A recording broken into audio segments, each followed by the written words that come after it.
Salut les enfants! Comment allez-vous? Et toi, Lucie, tu vas bien? Soyez la bienvenue dans notre leçon de l'éveil dans votre foyer d'aujourd'hui. C'est très bien de t'avoir ici avec nous. Salut Tata, je vais très bien, grâce à Dieu. Et très contente d'être ici en train d'apprendre plus sur la parole de Dieu avec tous nos amis. Très bien, Lucie! Avant de commencer notre leçon, nous allons parler avec Dieu pour qu'il puisse nous bénir et pour qu'il puisse nous conduire en tout. Saisissez ta bouteille d'eau et fermons les yeux pour parler avec Dieu. Seigneur notre Dieu et notre Père, nous entrons dans ta sainte et glorieuse présence pour te louer, remercier pour notre vie, pour notre famille et pour tout ce que le Seigneur est en train de nous donner. Même dans les situations qui nous attristent, nous croyons que le Seigneur est fidèle et tout-puissant pour accomplir ta parole dans notre vie. Et nous croyons qu'à travers notre vie, nous allons te glorifier. Nous te demandons, au nom du Seigneur Jésus, consacre cette eau avec ton pouvoir. À travers notre foi, nous croyons que quand nous allons la boire, nous allons boire de tes vertus pour qu'à travers ton pouvoir, nous recevons la guérison, la santé, la délivrance de tous les mal et ta protection. Demandons aussi, Seigneur, que tu parles avec nous en bénissant cette leçon pour que ta parole arrive à tous ceux qui sont dans le besoin au nom du Seigneur Jésus. Amen. Les enfants, et toi, Lucie, est-ce que tu as participé de notre dernière leçon? Qu'est-ce que tu te souviens de la leçon de foi? Je ne rate aucune leçon, Tata. Tous les dimanches, ma priorité est d'arrêter tout pour savoir qu'est-ce que Dieu veut parler avec moi. C'est trop bien. J'apprends tellement. Ça m'aide beaucoup, car l'éveil me manque trop. Je me rappelle que nous avons appris avec l'exemple de Jean-Baptiste, qui est devenu un pasteur, comme son père Zacharie. Il a été un fruit d'un rêve qu'il a présenté à Dieu.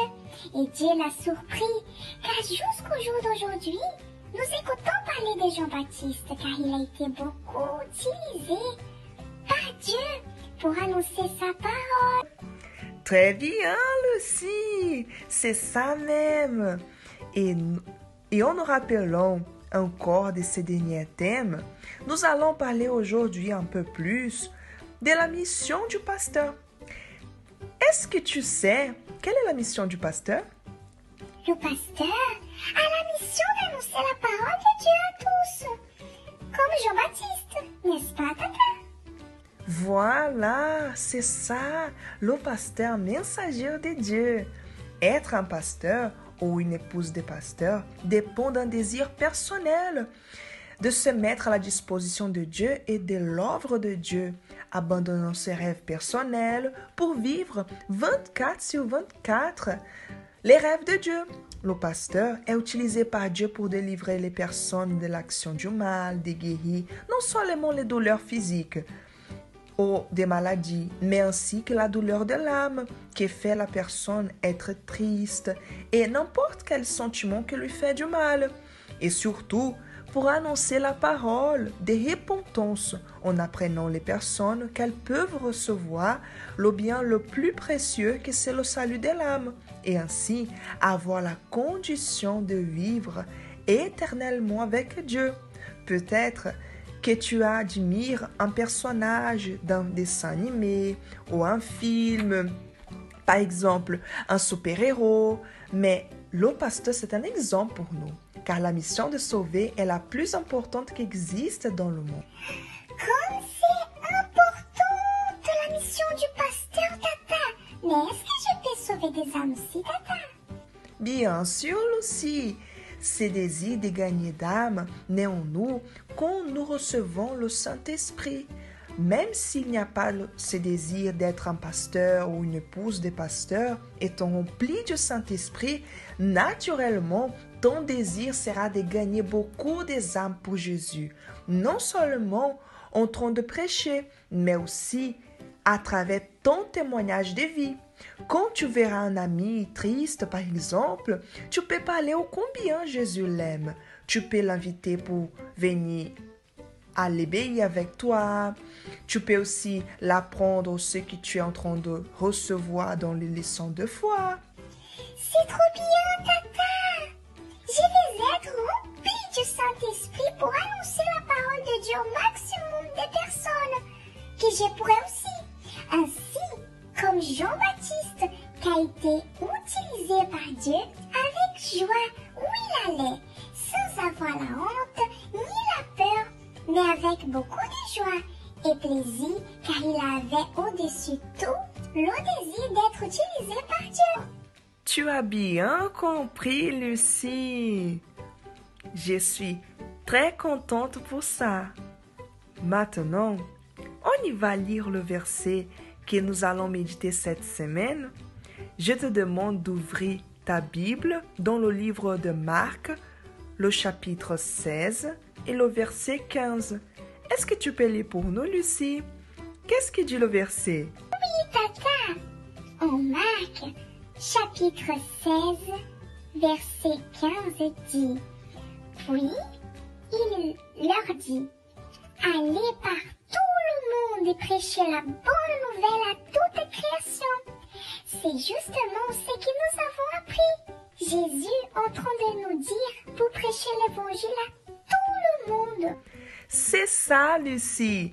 Et vous, les enfants qui ont compris la leçon de foi d'aujourd'hui et ont le désir d'être remplis du Saint-Esprit pour annoncer la parole de Dieu à ceux qui souffrent, nous allons faire une prière en demandant que le Saint-Esprit descende sur nous et nous utilise pour gagner des âmes pour son royaume. Et si ainsi tu le désires, ferme tes yeux et nous allons demander ça maintenant. Seigneur Jésus, comme est bon savoir que tu comptes sur nous pour gagner des âmes pour ton royaume. Nous te remercions pour ce privilège, mais pour cela, nous avons besoin de ton Saint-Esprit dans nous pour accomplir cette mission. Viens maintenant sur nous et remplis-nous de ta présence, parce que nous reconnaissons que sans ton esprit, nous ne pouvons rien faire et nous ne sommes rien.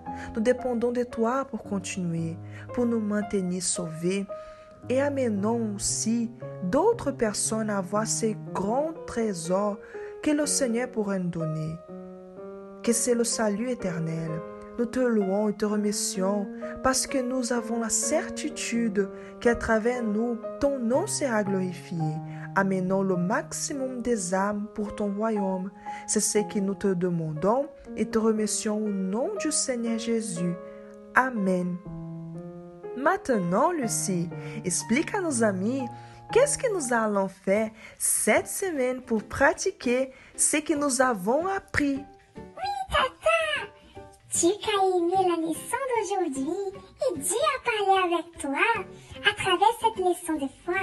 Écrivez les prénoms de tes amis, quelqu'un de ta famille ou quelqu'un que tu sais qu'elle ne connaît pas Jésus. Au-delà de prier pour eux, tu vas aussi demander à Dieu sa direction de comment tu vas pouvoir apporter sa parole à cette personne. Par exemple, en faisant une belle invitation, en disant combien elle est spéciale pour toi et pour Jésus, ou en lisant un verset biblique pour cette personne, ou même partageant les activités de l'ébéi à travers les réseaux sociaux. Tu vois, nous avons plusieurs manières de parler de Jésus. Tu peux décider maintenant qu'est-ce que tu feras pour partager la parole de Dieu.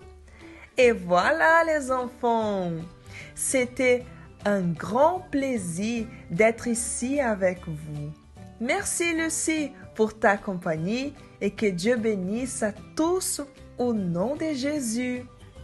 Ciao, ciao, mes amis, à la prochaine.